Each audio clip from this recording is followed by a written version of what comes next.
Hello everyone, welcome back to our channel Appleways. In today's video, we're going to see how you can track your steps on iPhone. Well, it is a very easy and simple process, so let's dive right into it.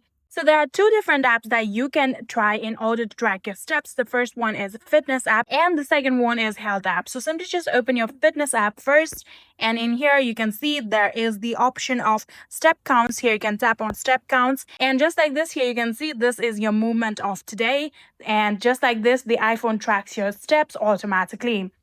So the another thing is to simply just open your Health app, and in here you can simply just scroll down, and in here under the pinned option you can see there are steps. You can tap on it and you can obviously view all of the steps that you took this month. And yeah, that is it. These were some two ways that you can track your steps on your iPhone without your Apple Watch.